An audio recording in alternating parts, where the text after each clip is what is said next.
Hello, beautiful souls. Have you ever wished to become truly magnetic, untouchable, and exalted, almost like in your high priestess era, right? Where you're walking through life with this confidence. You're just unbothered by what people say, what people think. You're just not going to tune into the negativity because you have your powerful, radiant aura that attracts everything that you desire. You know that being in this space of detachment is going to allow that energetic dynamic where things flood into your experience. If I could say the number one thing that has brought to me everything I want in life, it is the art of detachment. It is when I'm truly not bothered, I've truly like almost given up on the thing, and then I get more than what I could have ever expected. So, in the next few minutes, I'm going to show you not just what the art of detachment is, but how to actually connect with the art of detachment in a highly mystical and powerful way.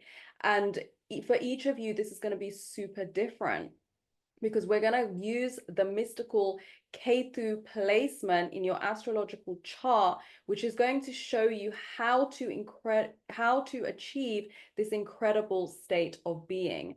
And wherever Ketu is placed in your chart, this is the area of life that you need to release attachment the most, right? And to really step into your high priestess energy or your high priest energy. Now, what is high priestess energy? The high priestess in tarot, or just the symbolism of the high priestess, is that she knows she does not have to go out into the physical world and tamper and manipulate the physical world to make things happen for her. She can just be in her throne and connect to her internal world and rearrange her internal world, and then it will naturally be reflected by the external world.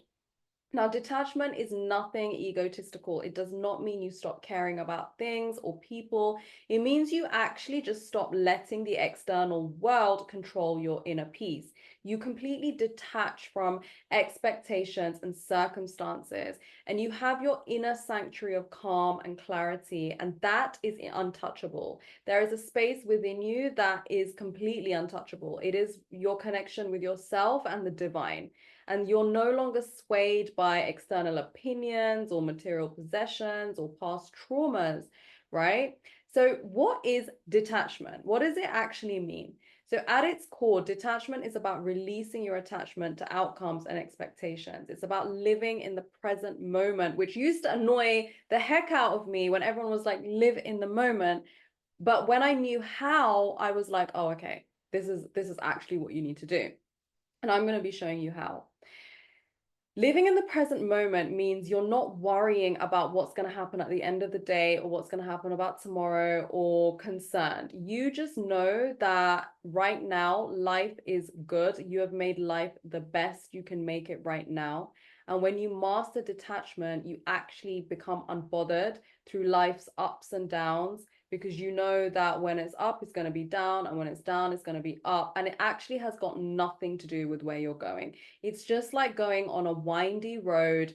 Sometimes you got to go left, sometimes you got to go right, but it's just a road to where you are ultimately going to be. And when you actually find peace in the now, and this peace makes your journey less dramatic, unless you want the drama. And this piece also makes you magnetic to the best experiences and people that you will find on your journey. And this detachment gives you space within yourself that you can actually respond to people's circumstances, situations from a place of inner strength and emotional control, rather than reactivity, rather than fear or anxiety, rather than that pressure and that worry about what's going to happen next. And this is going to empower you to hold your energy within yourself, make decisions based on your true soul journey rather than being influenced by external pressures, the outside world, societal expectations. And this state of being is not only going to be liberating to you, but it's also going to cause you to be incredibly attractive, because it's quite rare to find somebody that has this level of inner strength, emotional control, and holds that energy within themselves. Like when you hold your own energy within yourself, you are a full cup. And then people are now drawn to your calm, confident energy because it signals stability and self-assurance. But if you are leaking energy, and you leak energy by being worried and having expectations and fear and anxiety, then you are not a full cup and you cannot be magnetic, because you are losing your magnetic power just as a magnet would lose its power. Now let's bring in the mystical insights of Ketu. Now, Ketu is the south node of the moon in ancient Vedic astrology, and Ketu represents our karmic past. It represents the spiritual lessons that we've brought into this life. And wherever Ketu is, it's telling you to detach from that place, that house. And I am going to go through Ketu in all the 12 houses. You can find where your Ketu is by using a birth chart calculator and finding which house it is in. We have 12 houses. The first one is your ascendant. So 1, 2, 3, 4, 5, 6, 7, 8, 9, 10, 11, 12. Find out where your Ketu is and then come back to this video. So Ketu is all about helping us detach from the material and ego-driven attachments that often actually hold us back. And depending on which house Ketu is placed in your chart, it highlights the area of life where detachment can lead to profound spiritual growth and magnetism. So in other words, if you can master detachment in the area where Ketu is in your chart, then you can truly master the art of detachment and be unbothered with everything, because releasing attachment in this area will unlock detachment in all areas. So if you found where your Ketu is, let's dive straight into it. Now, if your Ketu is in your ascendant, that means that Ketu is influencing your sense of self, your identity. And this placement is encouraging you to detach from the societal labels and expectations that others have of you. This is about bringing forth your true authentic self and shedding the masks that you're wearing. It's about finding freedom in who you really are, right? It's about finding the liberation from being unapologetically you, not being bound by the need for external validation, because this makes you magnetic and untouchable, and you actually end up radiating the most powerful and authentic aura. But before that, you have to be able to let go of the identity that you think is going to bring you external validation, and instead step into your true identity. This is going to unlock the art of detachment for you. Once you master this in your life, you will be able to master every kind of detachment in your life. Now, if Ketu is in the second house, this is all about detaching from material possessions and wealth. Now, this placement actually brings you a lot of external riches, but the placement is teaching you to find your inner value, inner wealth, inner spiritual resources that are not connected with money. Now, I actually have this placement. And it's interesting because I grew up in a family that was expecting me to create wealth, right? From a very young age, they placed a high importance on it.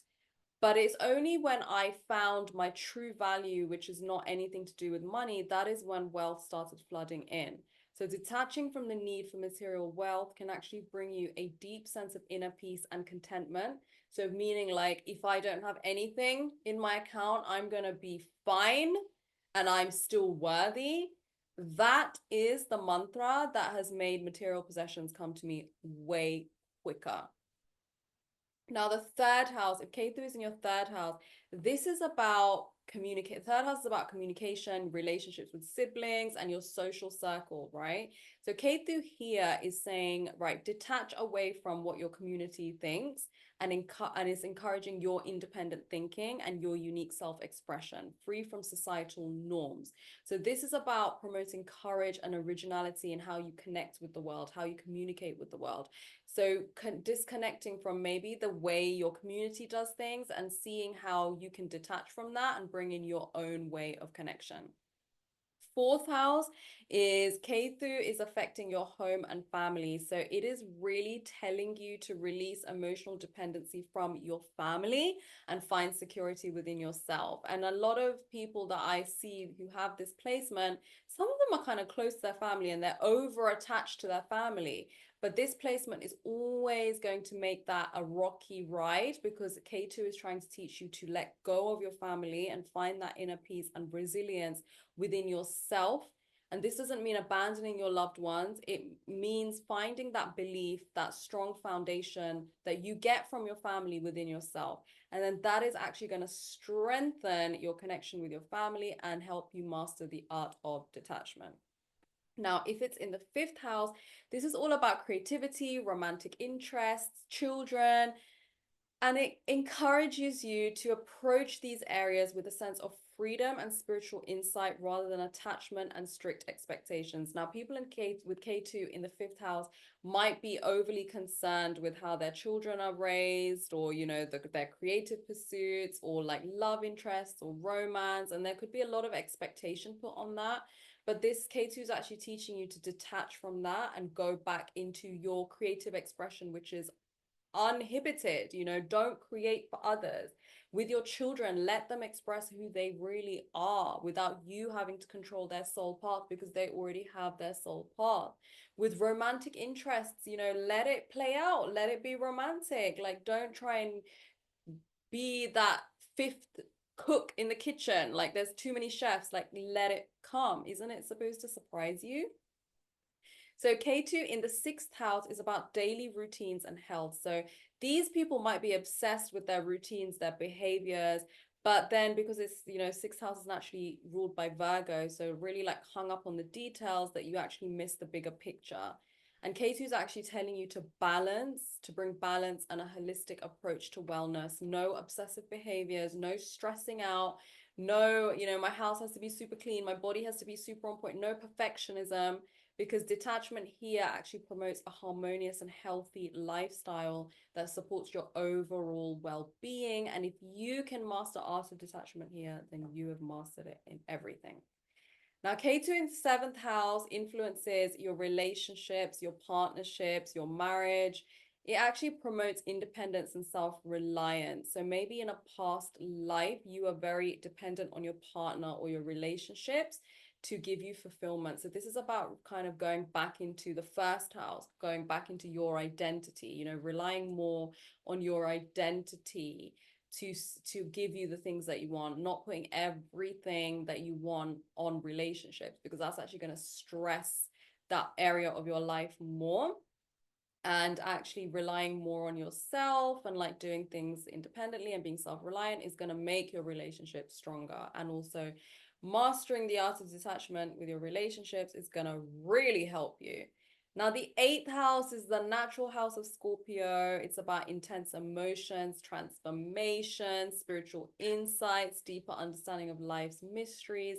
And a lot of people, with Ketu in the eighth house could have gone through certain trauma in their life that they just cannot let go of. They have made this trauma the story of their lives. But actually, in healing this and letting go of eighth house stuff, which I know can be so difficult, will actually give you and teach you that profound personal power and spiritual mastery that you need to really go forth and be amazing in your soul journey. Ketu in the ninth house is all about your beliefs and your higher learning, right? So Ketu here is kind of telling you to explore unconventional spiritual paths. It's actually kind of telling you to go away from your traditional religions or traditional doctrines. And you could be born into a certain religion, but you might find yourself drawn to something else, right? Because Ketu is actually saying, why not explore unconventional ideas and unconventional ways of living? Because this detachment opens up new horizons of wisdom and understanding. And some people, K2 here, can be sometimes dogmatic about what they believe spiritually or religiously, but deep inside, they want to go on a different journey and they're not allowing themselves to go. So this is about opening up your mind and connecting with your true beliefs.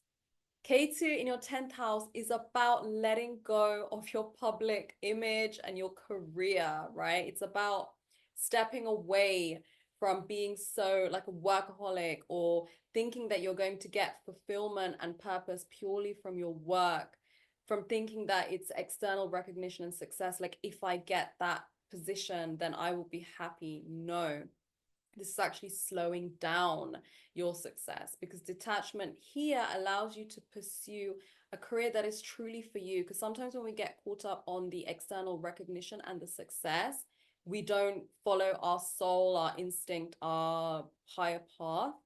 And in the long run, that's not going to bring you fulfillment, right? So in detaching from that a bit, you're going to be able to see clearly like what actually satisfies you and follow your heart. Ketu in the 11th house is all about social networks. This is about disconnecting a little bit, detaching from your social networks, your friendship groups, and finding your own way of being in the world. Like, what do you want to contribute to society? What kind of social group do you want? Instead of seeking external validation from the people around you, people with Ketu in the 11th house maybe have strong friendship circles or social networks, and they seek all their validation from them. But this stops you again from being authentic. And this is also the house of Aquarius. So Aquarius wants you to be a little bit quirky and follow your inner passions a bit more, and be a bit weird. And sometimes you don't want to go against the group, and this can keep you stuck. So sometimes you need to detach from that, so it gives you enough space to do something bigger in the world, bigger in the community. Now, Ketu in the 12th house is all about spirituality, and the 12th house influences your subconscious mind as well. So this is all about deep introspection and spiritual enlightenment, and it encourages you to let go of past burdens. Now, these burdens, like how the 8th house was about trauma, these 12th house burdens are a little bit different. They could be about your current life, they could be about your past life. But Ketu in the 12th house is such a spiritual placement. It really wants you to find peace and liberation through inner exploration and spiritual practice. This placement really is leading you onto deeper spiritual paths, pilgrimages, all these things. And this is going to help you actually master the art of detachment in your life and take you away from maybe the physical things of life and the material things of life, but ultimately this is the placement you have come to, your soul wants to explore. So if you are ready to unlock your true potential, become super magnetic, untouchable, and exalted, then embrace the art of detachment with the wisdom of Ketu and watch your life transform. Because once you really work on this unique area of your life, it is going to unlock so much detachment for you. So if you liked this video, like, subscribe, hit the bell icon so you just never miss an update from me. And until next time, I wish you so much love and light. See you next time.